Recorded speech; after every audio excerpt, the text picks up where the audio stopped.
Менің атым Арай. Жасым 28-те. Жоғары білімім бар. Астанада жұмыс істеймін. Жақында анам қайтыс болып, ауылдағы жалғыз тұратын әжемнің қолына жазғы демалысымна бардым. Біраз уақыт жанымды емдеп, тынығып келейін деп. Бірақ ол ауыл маған тыныштық емес, керісінше тәніме от жаққан тосын сезімді сыйлады.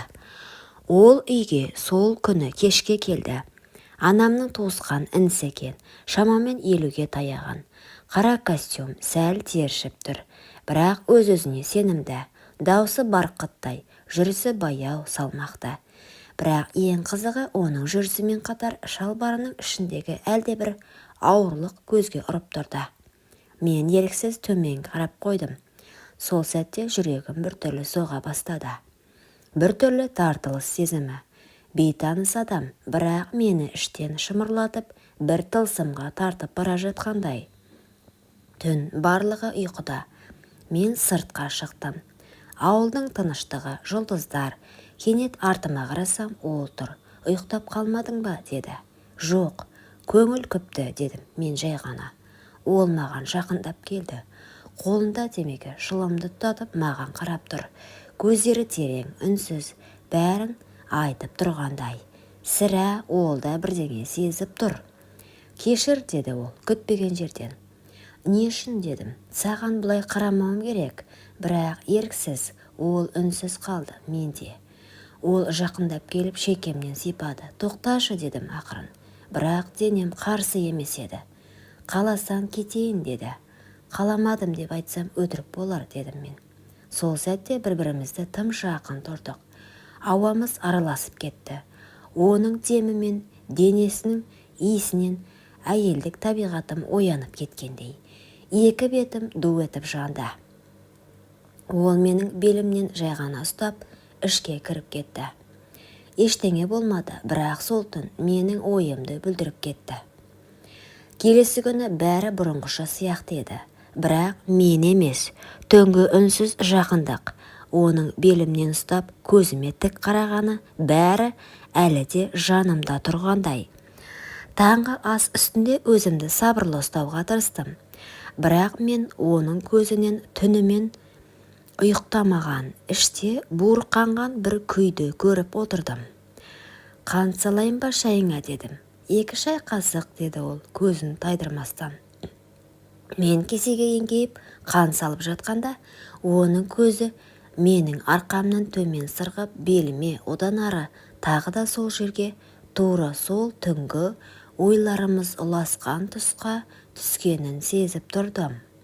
Арай, деді кенет. Иә, сен қазір кетсең, мен өкініп қаламын. Бірақ қалсаң, бұл ауыл сені кешірмейді. Мен кешірім үшін емес, шындық үшін өмір сүргім келеді, дедім жай ғана. Сөйтіп, орнымнан тұрдым да сыртқа беттедім. Бірақ ол менің соңымнан ерді. Кешке қарай бақшада жалғыз жүргенмін. Ол артыма келіп үнсіз тұрды. Бүгін сені түсімде көрдім, деді. Қандай түс? Сен мені сүйіп тұрсың, бірақ мен саған тиіспей тұрмын. Сонда сен жылап жібердің, неге мені қаламайсың деп. Ол жақындады, мен қозғалған жоқпын. Себебі қаламағаным емес, күткенім еді. Ол қолын мойныма қойып, бетіме еңкейе түсті. Тынысы маған тиді. Мен көп дүниені бастан өткірдім, Арай. Бірақ дәл сен сияқты мені іштен қопарған әйел болмапты, деді. Сол сәтте менің жүрегімде, тәнімде оны қалағанын мойындады. Ол мені құшақта баяу демалып тұрды. Жейдемнің түймесін ашпады, киімімді шешпеді, бірақ жылы алақаны белімде қозғала бастағанда ішімде тоқтаусыз толқын жүріп өткендей болды. Мынау, деді ол сәл шегініп. Не? Қарай көр, сенің құшағыңда менің тыпыршып тұр ғой, деді. Ол күліп айтты, бірақ менің ұялдым. Керісінше қызара отырып, қолымды оның белінен төмен сырғыттым. Терең тыныс алды. Ойнама, деді. Жоқ, бұл ойын емес, дедім мен. Сол сәтте екі адам емес, екі жалындаған мұң, екі жанашыр тән үнсіз ұғысты. Күннің қызғылт шапағында ол мені ақырын жерге отырғызып, үстіме өзінің күртешесін жауып қасымда жатты. Ол кеште бәрі тыныш еді. Ауыл үйі тып-тыныш, тек жүректің дүрсілі ғана айқайлап тұрғандай.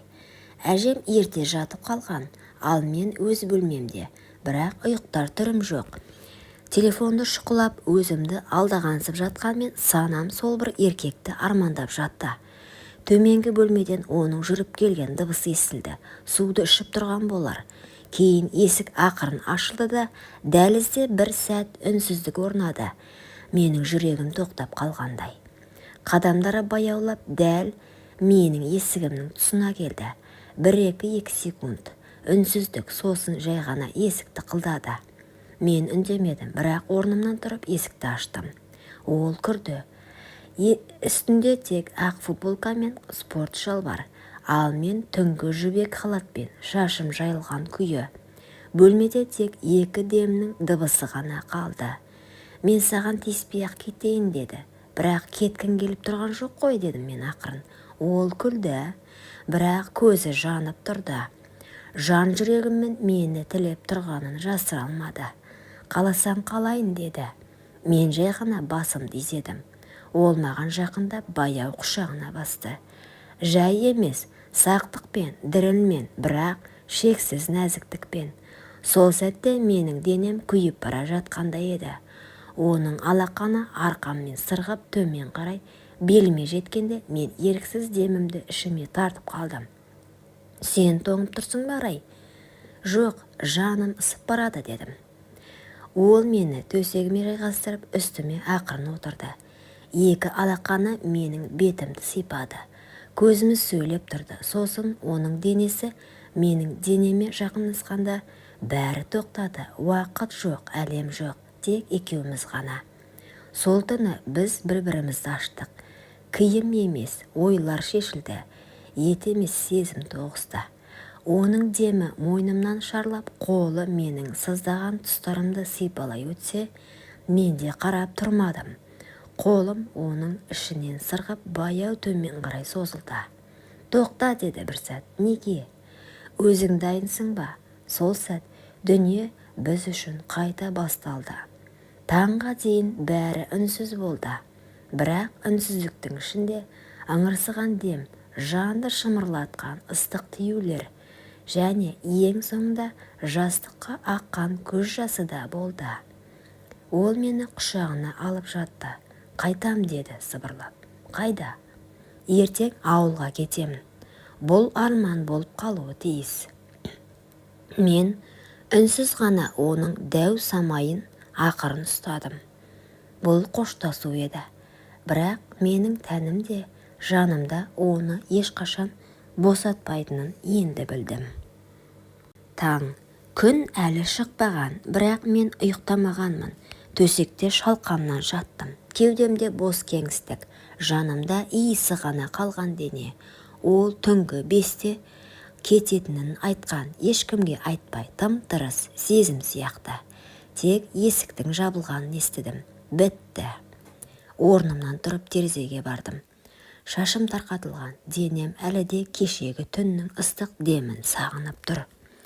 Көше іші қараңғы, бірақ алыс көліктің шамы бір сәт жарқ ете түсті. Ол еді, кетіп бара жатыр. Сол дәу самай, сол иіс, сол ыстық алақан енді тек естелікте қалды. Арада 3 ай өтті, қалаға оралдым. Жұмысқа кірістім. Сырт көзге күліп жүрген адамдаймын, бірақ ішкі әлемімде сол бір дәу сағыныш күнде тамырымды қырқып тұратын. Ол кеткеннен бері ешбір еркекке ішім жыламайды. 1-2 адаммен сөйлесіп көрдім, тіпті иістері де жат, демдері де суық. Мен ұмытпадым, тәнімде, иісімде оның иісін, демін, салмағын, баяу қозғалған сәтін күні бүгінге дейін сақтап жүрмін. Күндер жылжыды, тән ұмытты, жан жоқ. Ол түндер мен сол еркектің өткенін көлеңкесінде қалды. Сол сәтті қызуын сағынсам да жүрегім өзге жылуды іздей бастады. Бір күні жұмысқа асығып бара жатып, автобуста бір жігітпен қатар отырдым. Тым қарапайым, үстінде ескірген көк жейде. Алайда көзінде тыныштық бар. «Кешіріңіз, мына аялдамадан түсесіз бе?» деді. «Иә, түсемін. Онда мен де». «Қап, жаяу жүретін болдық қой екеуміз», деп күлдім. Бұлай басталды бәрі. Ол мені шақырған жоқ, құшақтамады, тек тыңдады. Тек жанымдағы ауыр жүкті үнсіз бөлісті. Апта сайынғы кездесулер әдетке айналды. Енді мені құмарлық емес, сенім баурап алды. Бір күні ол қолымнан ұстап тұрып, мен сені тәніммен емес, тағдырыммен жақсы көргім келеді, деді. Сол сәтте мен көзімнен жас шығып, жай ғана «Мен дайынмын, өзімді енді ғана тауып жатырмын», дедім. Бүгінде мен анамын, иә, біреудің жарымын. Бір кездері тән қызығына алданғаныма ұяламын. Бірақ мен сол арқылы өзімнің шын әйелдік болмысымды таныдым. Жан рахаты тән ләззатына емес, түсінік пен құрметке негізделеді екен. Бүгінде менің күйеуім дәл сол қарапайым жігіт. Ол жатын бөлмеде керемет болмағанымен, бірақ махаббаты алыптай. Әжем маған соңғы рет алақанын жайып ақ батасын беріп еді. «Қызым, өз бақытыңды тап» дегені әлі күнге дейін жаңғырып тұрады құлағымда. Сол бата бергеннен бері мен де өткеннің елесін артқа тастап, жаңа өмірге қадам бастым. Бұрынғы еркекті ойламайтын болдым. Оның жылтырақ өмірі мен жалған сезімі көңілімнен өшті. Әжемнің батасы қабыл болды. Мен енді расымен бақыттымын. Себебі мен бақытты төсектен емес, түсіністіктен, жан тыныштығынан, көзге көрінбейтін шынайы мейірден таптым. Құрметті оқырман, өмірден алынған шынайы оқиғалар ұнап жатса, лайк, комментарий жазып қолдап кетіңіздер. Арнама тіркелуді ұмытпаңыздар. Келесі кездескенше.